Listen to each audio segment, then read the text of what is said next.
বস্তিতে হয়েছে এবং সমাজের বিভিন্ন জায়গায় আছে। আজকে এখানে সমাজ বিরোধী তৈরির পরিকল্পনা হচ্ছে।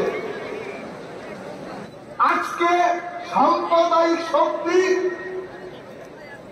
ধর্মীয় ভেদাভেদের আঁকড়া বানানোর চেষ্টা হচ্ছে। লড়াইটা এখানে, শ্রেণী ঐক্য এখানে। আমরা এই লড়াইয়ের শেষ দিক আমরা দেখতে চাই।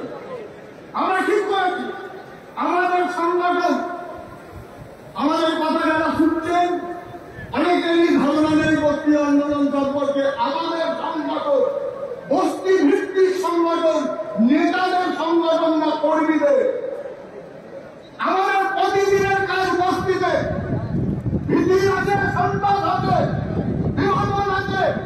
তার মধ্যে আমরা এই 22টা জেলার সমস্ত বস্তিতে অনেক আমাদের পরিধির বাইরে গিয়ে মানুষকে জড়ো করার চেষ্টা করেছি। আমরা আগামী দিনে সেই আন্দোলন বিকাশে আমরা গুরুত্বপূর্ণ ভূমিকার শরিক হব এবং এটাই বিকল্প ওই কেন্দ্রীয় সরকারের লুটে